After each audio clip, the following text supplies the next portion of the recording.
sneakers to the ground. I do not jump, I move the earth down. Bear witness to the genius of my sound. Born at the bottom, but now I'm top down. Look, I'ma call it swagger. I slip through time zones like a cloak and dagger. Mad rubies on my chain. You can see your name bubbling, blood vein. Your girl's in my A because she's sipping on my champagne. That's right, 6 figures in my back pocket. And that's right, 1 million in my safe deposit. That's right, I'm trill all day. On my way to. All right, welcome back, everyone. I hope you all are having a great start to your week, and welcome to the Best Damn Clemson show, where we're going to cover the latest news in the sports world. I'm Evan Cooley, and today I'm joined by. So, guys, it's Cole Gerard. Welcome back for another episode. All right, and today we'll be diving into more college football. It's officially back with college football games this weekend for week 0. And today, as we draw closer to opening week, we will discuss Clemson's schedule and our record predictions for the Tigers, the best college coaches in football right now, and the biggest games of the season in the ACC this year. And as always, we want this show to be about you, the fans. And if you have any questions or comments, please feel free to comment them below, and we'll be sure to address them today. All right, Cole. So we're about, 11 days out from Clemson's opener. Yep. And this weekend, we're getting college football back for the first time with some week 0 games. So let's go into Clemson football real quick and talk about what we think their record's going to be this year. So when you look at their schedule, first of all, what games jump out to you on their schedule? There's 3 big games that look out, and that's obviously the Georgia, Florida State, and Virginia Tech game. As much as I want this team to go 12-0, I think the ceiling is like 11-1 and 10-2. I do think we'll lose the Georgia game. As much as I want to win that game, I think you drop that one. I think we do end up beating Florida State and DJ Uiagalelei just because we know his scheme and how he runs an offense. It's nothing new. We've seen it. Clemson, he did the same stuff at Oregon State and whatnot. But the Virginia Tech game is going to be one to circle on the calendar come to the game. But I guess just to see how Virginia Tech does leading up to that game is going to make it more interesting going in. At the end of the day, I do think we'll go 10-2, 11-1. I would love to go 11-1. I mean, I'd love to go 12-0, but I'm just kind of being realistic, really looking at the schedule. Got to take the orange shades off for a second. I'm kind of thinking the same thing as you. As much as I would like to say that they're going to beat Georgia week 1, I don't think that's in the cards for them to start the season. But I think after that, really they can. I mean, I don't see a single game in the rest of their schedule that they can't win. But the games that worry me, like you said, are Florida State, Virginia Tech, and that NC State game worries me a little bit too. I didn't think about that one. But I think that they'll win that NC State game, and I changed my mind. A few weeks ago on the show, I talked about how I think Florida State's going to beat them, but after looking at that roster, I mean, Florida State lost they lost 10 guys to the 2024 NFL draft, and they're going to have a lot of young guys in there. Obviously, their quarterback isn't going to be young; it's going to be DJ, and he'll want to put on a good show against Clemson. But I think that we know him too well, and I think it's going to be a difficult day for him back there. So I think that Clemson's going to win that one too, but. I think that Virginia Tech game is a trap game. It worries me. Like I've said before, I think they're one of the most underrated teams in the country. They won 5 of their last 7 games last season, where they had one of the most dominant offenses in the country during that stretch. And I feel like if their offense plays like they did this season, like they were at the end of last season, I'm worried about our offense's ability to keep up with them. I agree on what you said about Florida State and DJ, just because obviously it's going to be – if the game was in Death Valley, I'd pray for him. It would be absolutely awful for him, I think. I mean, DJ's a good quarterback. I can't sit here and say he's not a good quarterback. He hasn't had as much as a career that he would like to have. But, I mean, at the end of the day, DJ – he's got his ups and downs, but I'd feel like it's just going to be like almost like a homecoming. I mean, he's playing at home; it'll be a home game for him, but it's almost going to be like a homecoming for him. Yeah. To be on the other side for against Clemson for the first time since he's been there. So, and obviously it's going to hit home for our guys too. They're going to want to beat him just as bad as he wants to beat us. But yeah, I think it's going to be a long night back there. I hope. Yeah, I think so too. I think the emotions are going to be tough for him to get over at the beginning of that game. Obviously, he's a very experienced quarterback. He's been around for a long time. So he's going to be poised back there. But I think it's inevitable that at the beginning of that game, there's going to be some emotions going through his head going against his old team, Right. And not necessarily ending his career here the way that he wanted to. So, and now that you said something earlier about the NC State game, I would be more worried about NC State and Grayson McCall coming in Death Valley, wanting to beat us twice in a row, especially with Grayson McCall coming from Coastal. I mean, this is his first taste of Power 4 now, Power 4 ball. So, I mean, he's gonna want it. He's gonna want to come in there and beat us too. I mean, at the ACC Media kickoff, I mean, he was very calm. I felt like up there, and it's like he's been there for 4 years already at NC State, and obviously him and Dave Dorn. It seems like he's got the program's trust behind him. But it's going to be a fun season for sure, and I can't wait. And leading up to August 31st, so it's going to be fun. It is going to be a fun season, a very unpredictable season, I think, too. Just with all the changes that have taken place, it's going to be really interesting to see who comes out of the ACC. I think that, right now everyone kind of has their eyes on Florida State, Clemson, and some people Miami for who's going to come away with it. But I think that once the season actually starts, it might open up a lot more than people realize. So yeah, this might come back and bite me, but hot take. I don't think it's really a hot take, but I just don't think Cam Ward. Obviously, he got the ACC preseason Player of the Year or something, but I just don't see him and Miami being a fit for each other. I really don't. I really don't think Miami's going to be in contention. Now, like I said, it could come back and bite me, but I just don't see them being any kind of playoff ACC championship contention. I really don't. I truly believe that. I mean, I don't either, and I think that starting off week one, going to Florida and playing at the Swamp is going to be a really, really tough start to the season for them. And I think Florida's going to win that game. I don't think Miami's going to win their opener. Yeah, this is also I think Georgia Tech with Haynes King. He's a really good quarterback. I'm surprised he hit the portal. Maybe he just trusts his staff and whatever, but I mean he was good last year. He played us very well, so that could be a little Georgia Tech little offense to watch out for. Obviously, they're not going to be crazy or anything like that, but I really like Haynes King running that offense. Yeah, I like SMU a lot too. Not as a team that's going to win the ACC in their first season, but I think that they're a team that could ruin a lot of teams' seasons for sure. They could definitely do that. So it'll be interesting to see what they can do. But yeah, I like them. I like Georgia Tech. I like Virginia Tech, and NC State too as kind of a sleeper in the conference. So. Oh, I agree fully. So moving on now, obviously Nick Saban just retired this past off season. He's widely regarded as the greatest coach of all time. And with the departure of Nick Saban, let's take a look at some of the greatest college coaches in the game right now. Who's on your list, Cole? I'm wearing the orange shades for this one. I'm going at the top. I'm going Dabo Swinney just because, I mean, look what he's done here. I mean, it's no questions asked. I mean, he's probably one of the most hated coaches in college football. How? I don't know. But he's definitely at the top of my list. And then I'm going second with Kirby Smart. We'll throw in – I like Kyle Whittingham a lot. I really do. I feel like he's Utah and Cam Rising. They're not at everybody's top of the totem poles, but I like him, and then we'll go Brian Kelly. Brian Kelly is interesting to me that you threw him in there. I do.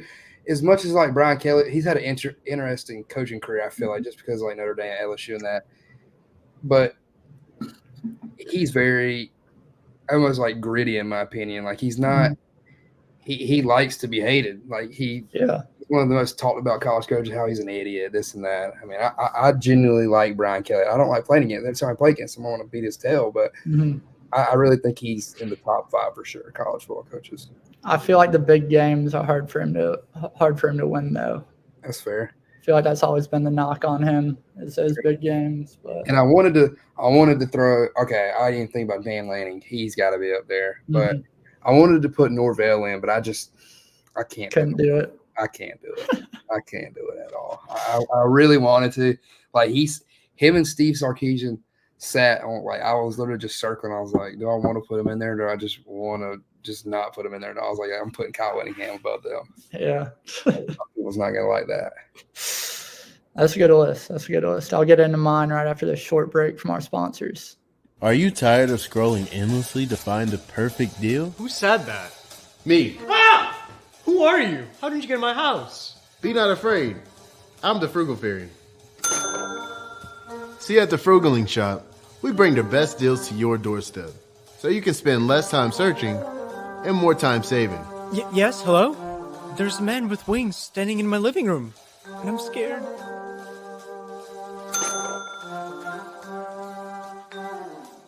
Home isn't just a place, it's a feeling. That's what Harbor Oasis became for me, a slice of home in Anderson, South Carolina. I stumbled upon this heartwarming marketplace. Roaming through aisles of handcrafted treasures and local art, I felt each piece whispering stories of passion and dedication. It's a place where warmth meets creativity.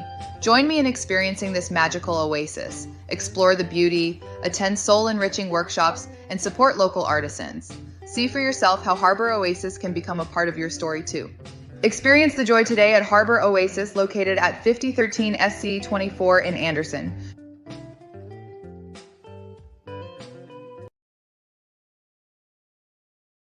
Have you ever stumbled upon a flavor sensation that sweeps you off your feet? That's Waffle Drop. Nestled in the heart of Greenville, we've spun up the traditional bubble waffle, a thrilling mix of pancake and waffle, into an art form. From the whimsical Lil Blue Panda to the decadent Ferrero Rocher ice cream, every bite is an adventure. Imagine savoring a bubble waffle wrapped around your favorite ice cream. Now stop imagining. Visit us at Hampton Station or our new location at 500 Congaree Road in Greenville, which is open during the week to embark on your own delightful journey. Buy now and feel the happiness we blend into every serving. Experience the joy today at Waffle Drop.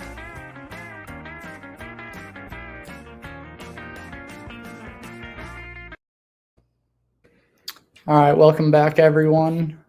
Cole just shared his top coaches in college football right now. Now I'll get into mine a little bit.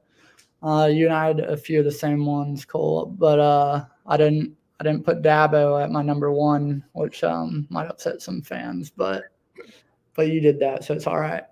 But number 1, I went Kirby Smart with Georgia, obviously. He took the head coaching job for them in 2015 and has a 94-16 record. And since taking over the program, he obviously led them to back-to-back national championships in 2021 and 2022. And Georgia also won a SEC record 29 straight games with him as their head coach. And he's also produced 55 NFL draft picks since taking over in 2015, which is the most of any program during that time. So for those reasons, I put him at number 1 on my list.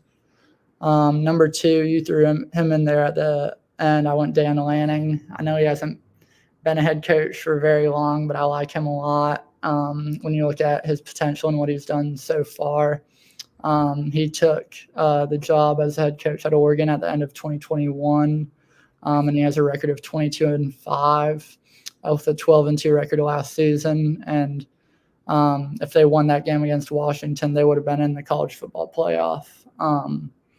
And he also, I think he's right now probably the second best recruiter in college football behind Kirby Smart.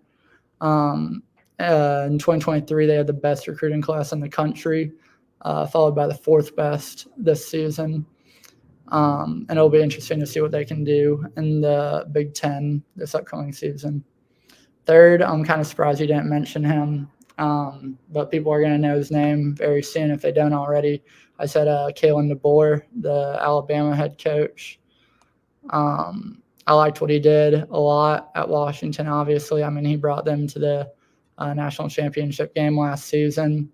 And he was kind of an interesting coaching path. He coached for 5 years at the NAIA level and had a record of 67-3 and won 3 national titles over a 5-year stretch. Then he went to Fresno State, then Washington, and now has landed at Alabama. And what is most impressive to me is that Washington won 4 games the season before he took over. Then after he took over the following 2 seasons, they went 25-3 and went to the national championship last year. So that's why I threw him in there at number 3. And not to worry, Clemson fans, I put Dabo at number 4, so he's still on the list. He has a amazing record of 170-43 as the Tigers head coach.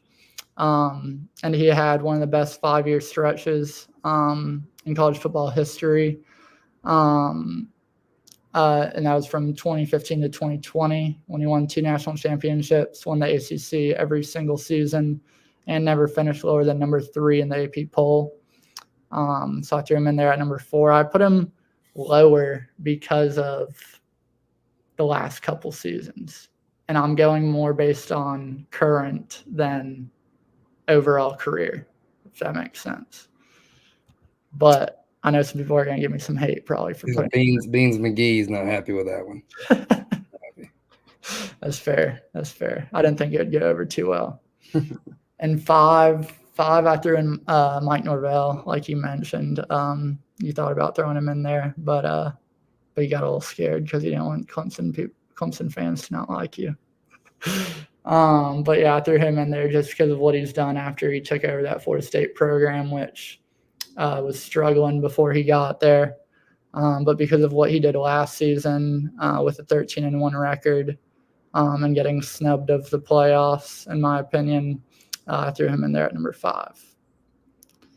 So your list, man, Dabo's just too low, man. Come on, you can't do that. I thought about that when I made the list. I was like, oh, people are not going to like how low I've got him. If I was going overall career, I would have put him much higher. But I was going more. Yeah, I get that. But you talking about just going into this season, almost. Yeah, that's fair. But I don't know. Last couple seasons haven't been too friendly to him, but I think he'll turn things around this year. I hope so. What do you think about throwing in DeBoer at 3 and Lanning at 2? Okay, I like Dan Lanning at 2. I think that's fair in most cases. Just coming in to this season and what he did last season, because they were that short in the college football playoff. That was like Clemson in 2022. If you beat South Carolina, you're in the college football playoff. So that's where I can agree with Dan Lanning in there. Kalen DeBoer, I mean, obviously he just came from Washington. He Michael Penix Jr. I was about to say Caleb. Michael Penix Jr. Kalen DeBoer's a good coach, but he's going to sniff SEC ball. I mean, obviously Alabama's always. We'll see. Alabama's going to be good either way. Is it going to be a Nick Saban ran program type? That's where you got to kind of sniff around there, because what he did at Alabama, and you're bringing in a new coach. Bama fans are like, okay, obviously, what's he going to do here? He just came off not a national championship loss. But, I mean, at the end of the day, I can agree with him being up there. I mean, he's leading one of the best programs in the country. So, yeah, and, I mean, I think he also probably has the most pressure on him of any coach heading into this season, even though it's his first season. I think Alabama fans, if it's a rough season, will want him gone immediately and give him no time to adjust to SEC play. But it's going to be interesting to see what he can do there. I just kind of agree. I agree with what you just said, because obviously they've not, I mean, I guess you could say spoiled, or not even spoiled, but just, you've had Nick Saban coach your team for a long time now. I mean, did he win 7 national championships there? Something like that, yeah. Okay, it's a lot. So I definitely think they're going to be spoiled that if he doesn't go in there and make the playoffs year 1, okay, let's get our guy. But I mean, obviously, it's SEC football. You just added Texas, Oklahoma. Texas is going to be at the top of the SEC. Steve Sarkisian is, we know what he can do. But Mhm. I definitely think Kalen DeBoer is a coach at the circle around just because of where a program that he's taken over. I mean, that's like Dabo leaving and somebody, and that's like, I mean, I would be the same way probably if we don't go 12-0, 11-1, get him the heck out of here. Right. You're still going Dabo number one though. Oh, Dabo's at the one. Dabo's at one. Until Dabo goes bolus, or he's at number one all day. Okay. All right. Just had to make sure. All right. We'll be right back after a short word from our sponsors. Nick and Norman's is a brand new restaurant on the West End. Located at 1 Augusta Street, we are bringing unique Southern-inspired cuisine and a speakeasy vibe to Greenville. Created by an ownership group headlined by Norman Reedus and Greg Nicotero, Nick and Norman's is more than just a restaurant. It's a destination for an unforgettable dining experience. Our hours are Sunday through Thursday, 11 a.m. to 10 p.m., and Friday and Saturday, 11 a.m. to 11 p.m. Our phone number is 864-236-5446. We also have a private dining room, so call for booking. Be sure to follow us on social media, on Instagram, and on Facebook.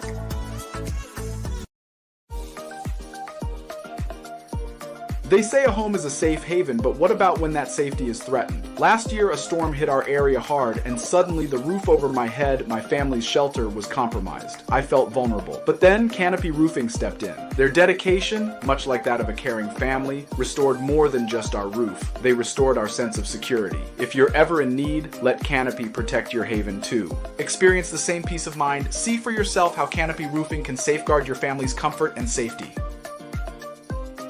Have you ever bitten into a pizza and just known your taste buds were experiencing something totally unique?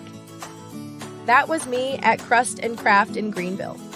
Nestled right at 123 South Main Street, this isn't your average pizza joint. Their claim of "we do pizza differently" couldn't be truer. With creations like the Low Country Seafood Boil Pizza and exquisite $10 lunch specials, they're crafting flavors that defy the norm. Plus, the vibe? Unbeatable, especially with their new cocktail menu to sip on the patio. Head over to Crust and Craft Greenville, taste the difference for yourself, and seriously, do not miss out on their happy hour. Grab your slice of heaven today. Ever find yourself needing custom gear that really stands out? At Carolina Printing Sports and Trophy in Hartsville, SC, we personalize everything from t-shirts to trophies, making sure your brand or team logo pops. Whether it's screen printing, embroidery, or dazzling plaques, we've got you covered. Swing by today and let's create something unique just for you.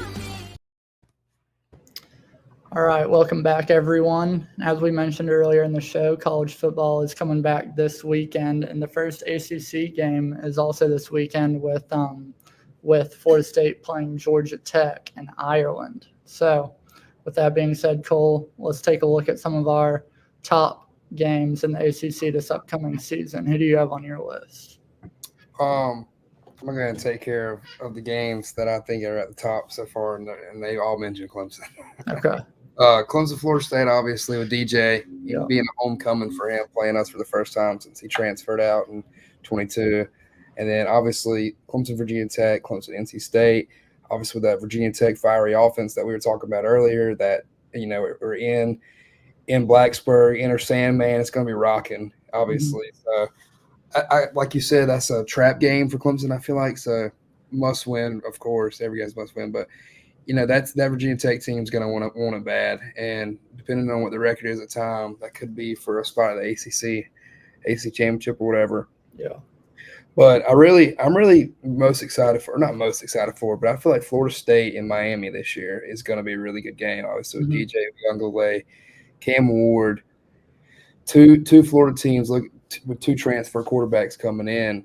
It's going to be. I really think it's going to be a really good game, and I actually do have Florida State winning that game. I just, like I said earlier, I don't think Cam Ward and Miami is a great fit for each other. I really don't. I truly believe that. So. Yeah. Those are kind of the games, I think. And speaking of this weekend, Georgia Tech and Florida State and Ireland, I think that could be a shakeup game for Florida State Mm-hmm. with Haynes King at quarterback. I really do. I really think that game could go either way. Georgia Tech's got a good offense. I just don't know if their defense is going to be able to keep them off the scoreboard. All right, it's gonna be interesting. It's gonna be a really interesting game. I'm really excited to see how DJ does. Me too. He's either gonna go out there and first play, it's gonna be a duck getting shot out the air. Or who knows? We'll see. Just a few days away. My list is really similar to yours. There was only one additional game that I had on mine that you didn't. But like you said, I had Clemson against Florida State. I think that most people can say pretty confidently that that's going to be the game of the year in the ACC. Florida State is the favorite to repeat as champions, obviously, but Clemson's right behind them.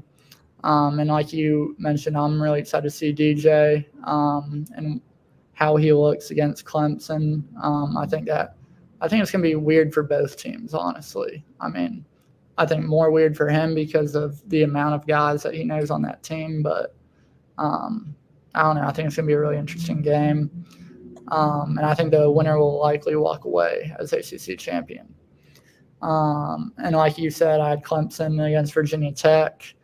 And people aren't going to like me because I think that Virginia Tech's going to win this game, like I mentioned earlier in the show.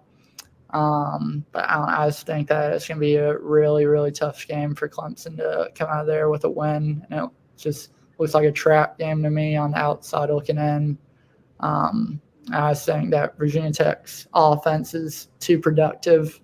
And I think they're a dark horse for the ACC championship this season. And then I said NC State against Clemson. I think Clemson will come away with a win in that. And NC State's coach has never won at Clemson, which is a pretty interesting statistic. But they did beat us last season. But that sparked a 5-game win streak for us to conclude the season. So I'm looking forward to that game. And like you said, Florida State at Miami, very interested in that for the same reasons that you mentioned. And then the one additional game that I had on mine was Florida State at SMU. I think that is a big-time trap game for Florida State. SMU's first year in the conference, they're going to want to make a statement, and there's no bigger statement than beating Florida State when they come to SMU. I think SMU has a really good offense. They've won a lot of games the last couple seasons, and they have that game circled on their schedule as one that they really want to come away with a win and to make a statement to the rest of the conference. So I'm looking forward to that one. What about? I didn't even think about this game. I was just looking on my phone and I just thought about it again. Florida, Virginia Tech, Miami. Yeah. I don't know where that game is, but that could always be a shakeup as well. But I agree with your list for sure, and I can't wait to play DJ. It's really going to go one way or the other. Obviously, who knows? I feel like it's gonna. I don't feel like there's going to be bad blood at all. I mean, everybody likes DJ. That was I feel like it's more of a fan base type of thing. Mm-hmm. I don't think there'll be any bad blood, but obviously the blood's going to be pumping, and it's going to be personal when the kickoff. Yeah. It's going to be fun. I can't wait. I can't wait too. Saturday is every Saturday. College ball's on until 2025. So no more waiting. No more waiting. And it's crazy that ACC play kicks off in just a couple of days. I mean, it's going to be interesting to see who can come away with a win in that. But I don't know. I mean, if Georgia Tech beats Florida State to open up the season, that would really shake things up. I think Saturday's a trap game for Florida State. I really do. Yeah. I mean, obviously it's in Ireland. I mean, it's a weird game anyway. So obviously it's not going to be. I mean, you're not in Tallahassee listening to a war chant all night. You're not Bobby Dodd listening to the 11 Georgia Tech fans. So obviously it's gonna. I feel like it's gonna be a fair game, very fair game. I think Haynes King's going to that game with a chip on his shoulder. I mean, he wants to win. Yeah. I mean, he's playing at Georgia Tech, who is not a very good team at all. So. Yeah, I'm looking forward to it, and we'll be sure to talk about it next week on our show. So join us next Tuesday at 1 o'clock, and we will cover all the games that happened over the weekend, and we will look ahead to Clemson's game next Saturday. Thank you all for joining, and we'll see you all next week. See you.